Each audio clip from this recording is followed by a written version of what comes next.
राजकुमार का परीक्षण।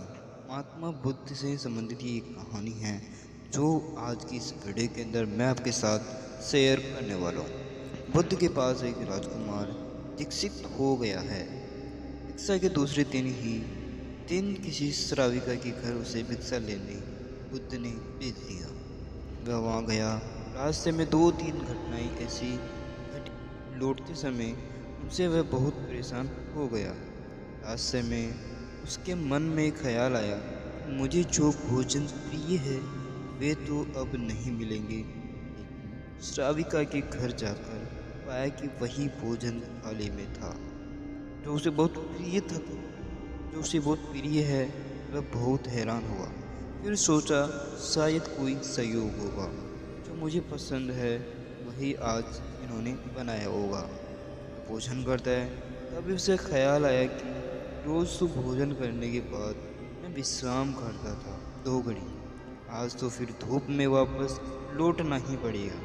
लेकिन तभी उस श्राविका ने कहा, हे भिक्षु, बड़ी अनुकंपा होगी अगर भोजन के बाद 2 घड़ी विश्राम करो आप मेरे घर में। बहुत हैरान हुआ और जब वह सोचता है ये तभी उसने कहा कि फिर से कोई संयोग की ही बात होगी। मेरे मन में भी बात आई है और उसके मन में भी सहज बात आई कि भोजन के बाद भिक्षु विश्राम कर ले तो बड़ी अच्छी बात है। चटाई बिछा दी गई। वह लेट गया। लेटते ही उसे ख्याल आया कि आज न तो अपना कोई साया है न कोई छप्पर है। न अपना कोई बिछोना है। अब तो आकाश ही छप्पर है और जमीन ही हमारा बिछोना है। सोचता है। बस राविका वापस लौटती है। उसने पीछे से कहा, हे प्रिय, ऐसा क्यों सोचते हो? न तो किसी की सैया है न किसी की साया न किसी का साया है। अब संयोग मानना बहुत ही कठिन हो गया था। अब तो बात स्पष्ट थी। वह उठकर बैठ गया और उसने कहा कि मैं बड़ी हैरानी में हूँ। हे प्रिय, क्या मेरे विचार तुम तक पहुँच जाते हैं? यह मेरा अंतःकरण है कि तुम पढ़ लेती हो। उस श्राविका ने कहा, निश्चित ही, जी हाँ। पहले तो सबसे पहले स्वयं के विचारों का निरीक्षण शुरू किया था। अब तो हालत उल्टी ही हो गई है। स्वयं के विचार तो निरीक्षण करते करते क्षीण हो गए हैं और विलीन हो गए हैं। मन हो गया निर्विचार। अब तो जो निकट होता है उसके विचार भी निरीक्षण में आ जाते हैं। वह भिक्षु घबरा कर खड़ा हो गया और उसने कहा कि मुझे आज्ञा दें, मैं अब जाता हूँ। उसके हाथ पैर कांपने लगे। उस श्राविका ने कहा, इतने घबराते क्यों हो? इसमें घबराने की क्या बात है? लेकिन भिक्षु फिर भी रुका नहीं। वह वापस लौटा। उसने बुद्ध से कहा, क्षमा करें, उस द्वार पर दोबारा भिक्षा मांगने मैं न जा सकूंगा। बुद्ध ने कहा, कुछ गलती हुई है? वहाँ कोई भूल हुई है? उस भिक्षु ने कहा, न तो भूल हुई है और न ही किसी प्रकार की कोई गलती। बहुत आदर सम्मान और जो भोजन मुझे प्रिय था वह मिला। लेकिन वह श्राविका, वह युवती दूसरे के मन के विचारों को पढ़ लेती है। ये तो बड़ी खतरनाक बात है, क्योंकि उस सुंदर युवती को देखकर मेरे मन में तो काम वासना भी उठी, विकार भी उठा था। वह भी पढ़ लिया गया होगा। अब मैं कैसे वहां जाऊं? कैसे उसके सामने खड़ा हो पाऊंगा?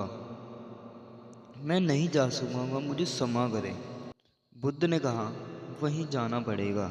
अगर ऐसी क्षमा मांगनी थी तो भिक्षु नहीं होना था।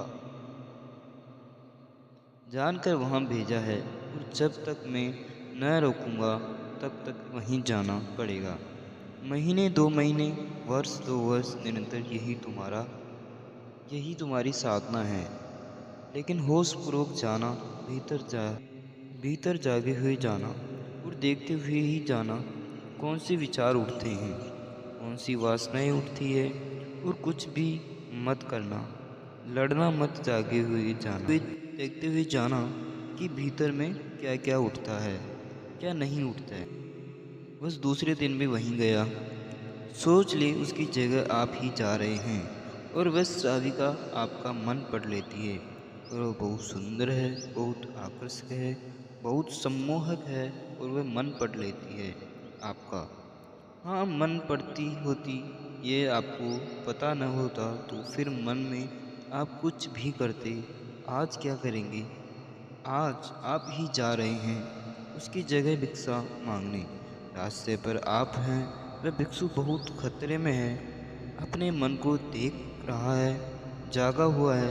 आज पहली दफा जिंदगी में वह जागा हुआ चल रहा है सड़क पर। जैसे जैसे वह श्राविका का घर करीब आने लगा, उसका होश बढ़ने लगा। भीतर जैसे एक दिया जलने लगा और चीजें साफ दिखाई पड़ने लगी और विचार घूमते हुए मालूम होने लगे। जैसे उसकी सीढ़ियां चढ़ा एक सन्नाटा छा गया है। होश परिपूर्ण जग गया। अपना पैर भी उठाता है तो उसे मालूम पड़ गया है। श्वास भी आती जाती है तो उसे मालूम पड़ रहा है। तो उसके बोध में है जरा सा भी कंपन विचार भीतर होता है। लहर उठती है कोई वासना की, वह उसको दिखाई पड़ रही है। वह घर के भीतर प्रविष्ट हुआ, मन में और भी गहरा शांत हो गया। वह बिल्कुल जागा हुआ है, जैसे किसी घर में दिया जल रहा हो और एक एक चीज कोना कोना प्रकाशित हो रहा है। भोजन को बैठा, उसने भोजन किया। वह उठा, वह वापस लौटा। वह उस दिन नाचता हुआ वापस लौटा, बुद्ध के चरणों में गिर पड़ा और उसने कहा, अद्भुत हुई बात। जैसे जैसे मैं उसके निकट पहुंचा, जैसे जैसे मैं जागा हुआ हो गया, वैसे वैसे मन पाया कि विचार तो विलीन हो गए हैं, कामनाएं तो क्षीण हो गई है। और मैं जब उसके घर में गया तो मेरे भीतर पूर्ण सन्नाटा था। वहाँ कोई विचार नहीं था, कोई वासना नहीं थी, वहाँ कुछ भी नहीं था। मन बिल्कुल शांत और निर्मल दर्पण की भांति था। बुद्ध ने कहा, इसी बात के लिए वहाँ भेजा था। कल से वहाँ जाने की जरूरत नहीं है। अब जीवन में इसी भांति जियो जैसे तुम्हारे विचार सारे लोग पढ़ रहे हो।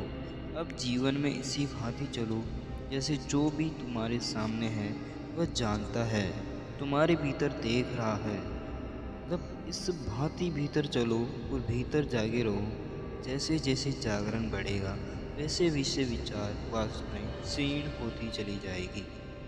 जिस दिन जागरण पूर्ण होगा उस दिन तुम्हारे जीवन में कोई कालिमा, कोई कलुष रह जाने वाला नहीं है। उस दिन एक आत्म क्रांति हो जाती है। के जागने को, इस चैतन्य के जागने को मैं कह रहा हूँ विवेक का जागरण है।